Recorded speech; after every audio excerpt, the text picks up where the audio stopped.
Continue কৃমিনাশক ডোজগুলা করবেন। কৃমিনাশক ডোজ যেগুলা প্রথমে আপনাকে যেটা করতে হবে, কৃমিনাশক ট্যাবলেট দিতে হবে। প্রত্যেক 50 থেকে 77 কেজি বডি ওয়েটের জন্য অ্যালবেন্ডাজল প্লাস রিভামিসল এই গ্রুপের 1500 পাওয়ারের কৃমিনাশক ট্যাবলেট এটা আপনি দিবেন। 50 থেকে 77 কেজি ওজনের জন্য একটি ট্যাবলেট, যদি ওজন অনুযায়ী যদি 200 কেজি হয় সেক্ষেত্রে আপনি 3টি বা 4টি ট্যাবলেট দিবেন। দিয়ে আসসালামু আলাইকুম দর্শক মণ্ডলী, আশা করতেছি আপনারা ভালো আছেন, সুস্থ আছেন। দেশ এবং প্রবাস থেকে যারা আমার এই ভিডিওটা দেখছেন সকলকে আন্তরিক শুভেচ্ছা অভিনন্দন জানিয়ে শুরু করছি আজকের নতুন একটা প্রতিবেদন। দর্শক মণ্ডলী, আমি একজন পশু চিকিৎসক এবং একজন এআই টেকনিশিয়ান এবং একজন খামারি। আজকে আপনাদের মাঝে আলোচনা করব, কুরবানি ঈদের পরে অনেকে গরু ক্রয় করতেছেন খামারে, তো হাট থেকে হোক, বাজার থেকে হোক, বা কোনো গ্রামগঞ্জ থেকে হোক, বা কোনো খামার থেকে হোক, গরু ক্রয় করার পরে যে গুরুত্বপূর্ণ বিষয়গুলো রয়েছে এই বিষয়টা নিয়ে আলোচনা করব। এটা প্রত্যেক খামারি ভাইদের জন্য উপকার হবে।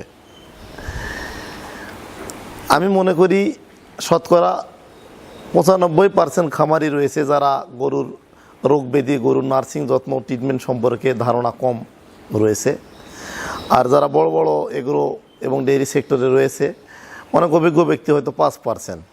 তো আমার ভিডিওগুলো আমি তৈরি করি যারা কম বুঝে, যারা ফার্মিং সম্পর্কে কম জানে তাদের উদ্দেশ্যে আমার এই ভিডিওগুলো তৈরি করা। তো যে যেখান থেকে এই ভিডিওটা দেখতেছেন অবশ্যই কমেন্ট করে কমেন্টে জানাবেন, এবং কে কোন বিষয়ের উপরে ভিডিও পেতে চান এটা অবশ্যই জানাবেন। তো মূল আলোচনাতে যাওয়ার আগে একটি কথা হচ্ছে কি, আমার চ্যানেলটা নতুন, পুরাতন চ্যানেলটা আমার গুগলের কোনো অনেক নিয়ম কানুনের কারণে চ্যানেলটা নষ্ট হয়ে গেছে। তো এই চ্যানেলটা অবশ্যই আপনার ভিডিওটা দেখতেছেন যারা লাইক দিবেন, শেয়ার করে দিবেন এবং চ্যানেলটা সাবস্ক্রাইব করবেন, তাহলে প্রত্যেক ভিডিওটা আপনার সামনে নোটিফিকেশন চলে যাবে যদি আপনি লাইক দিয়ে শেয়ার করে সাবস্ক্রাইব করে দেন। তো এখন চলে যায় মূল আলোচনাতে। দর্শক মণ্ডলী, আপনি একটা গরু ক্রয় করবেন, যদি আপনার খামার থাকে বা আপনার খামারে যদি গরু থাকে তাহলে অবশ্যই নতুন যে গরুটা আপনি ক্রয় করবেন সরাসরি নিয়ে এসে আপনার মূল শেডে বা গরুর কাছে আপনাকে রাখা যাবে না। এই গরুটাকে হোম কোয়ারেন্টাইন বলা হয়। এটা আলাদা কোনো জায়গায় আপনি রাখবেন, মিনিমাম 2 সপ্তাহ ওখানে আপনি রাখবেন। এবং গরুটা ক্রয় করে আনার পরে গরুটাকে গাড়িতে উঠে জার্নি হওয়ার কারণে গরুটার শরীরে ব্যথা হতে পারে বা ব্যথা হবে। তো ব্যথার কারণে আপনি ফার্স্ট ভেট ট্যাবলেট বা টাফনিল ভেট ট্যাবলেট বা ব্যথানাশক ইনজেকশন করবেন। তো যদি মনে হয় যে গরুটা কম ব্যথা পাইছে সেক্ষেত্রে ফার্স্ট ভেট ট্যাবলেট দিবেন। ছোট গরু হলে 2টা করে ট্যাবলেট দিনে 2 বার, আর যদি বড় গরু হয় 4টা করে ট্যাবলেট দিনে 2 বার দিবেন, কমপক্ষে 3 দিন দিবেন। তারপরে গরুর যদি খাওয়া রুচি কম মনে হচ্ছে সেক্ষেত্রে জাইমোভেট, স্টোমাভেট, হার্বোটপ এই ধরনের রুচি জন্য আপনি এই পাউডারগুলো খাওয়াবেন। ছোট গরু হলে সকালবেলা 1 প্যাকেট, বিকালবেলা 1 প্যাকেট, যদি বড় গরু হয় সকালবেলা 2 প্যাকেট, বিকালবেলা 2 প্যাকেট, এইভাবে আপনি কন্টিনিউ 3 দিন করবেন, এতে রুচিটা আনার জন্য। তো ব্যথানাশক গেল এবং রুচির জন্য ট্রিটমেন্টটা গেল। এবং গরুটা আপনি আপনার খামারে যখন ঢুকাবেন, প্রথমে যখন হোম কোয়ারেন্টাইন শেডে রাখবেন তখন আপনি পটাশের পানি দিয়ে জীবাণুমুক্ত করে নেবেন। শরীরটা পাওয়া গেলে এবং শরীরটা ধৌত করে দিবেন, জীবাণুমুক্ত করবেন, ভাইরাসটা নির্মূল করে নেবেন। তো তারপরে রুচি, ব্যথা, ভাইরাস সব কিছু কমপ্লিট হয়ে গেল, তখন আপনি ওখানে 7 দিন বা 10 দিনের মাথায় যখন দেখা যাচ্ছে সম্পূর্ণ রুচি চলে আসছে, খাওয়া দাওয়া ওকে কমপ্লিট করতেছে, তখন আপনি গরুটা যেখান থেকে ক্রয় করেছেন সেখানে ইতিহাস জানবেন যে গরুটাকে কৃমিনাশক ডোজ দেওয়া আছে কি না।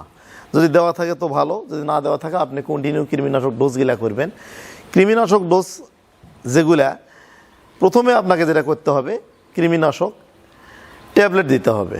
প্রত্যেক 50 থেকে 77 কেজি বডি ওয়েটের জন্য অ্যালবেন্ডাজল প্লাস রিভামিসল এই গ্রুপের 1500 পাওয়ারের কৃমিনাশক ট্যাবলেট এটা আপনি দিবেন।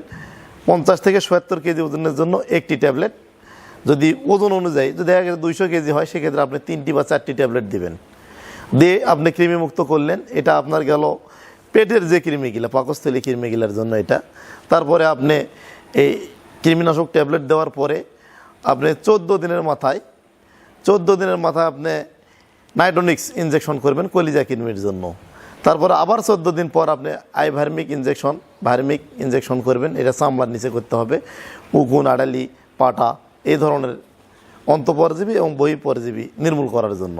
মোট কথা কৃমিনাশক ডোজগুলা যদি আপনি কৃমিনাশক ট্যাবলেট খাওয়ান, তারপরে কলিজা কৃমির ইনজেকশন দেন এবং ভার্মিক ইনজেকশন যদি আপনি চামড়ার নিচে করেন 14 দিন পর পর, সেক্ষেত্রে আপনার গরুটা সম্পূর্ণরূপে কৃমি মুক্ত হবে।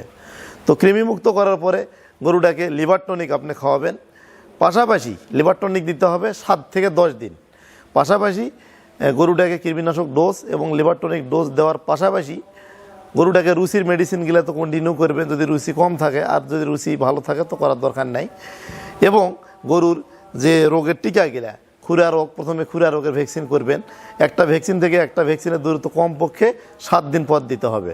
তারপর আপনি খুরা রোগের ভ্যাকসিন করলেন, তারপরে লেম্পি স্কিন ডিজিজ রোগের ভ্যাকসিন করলেন, তারপর তলকা বাদলা, এইভাবে পর্যায়ক্রমে ভ্যাকসিনগুলা কমপ্লিট করার পরে এখন আপনি গরুটার সম্পূর্ণ চিকিৎসা কমপ্লিটলি একটা পূর্ণাঙ্গ ট্রিটমেন্ট করার পরে আপনি গরুটাকে আপনার মূল শেডে উঠাতে পারেন।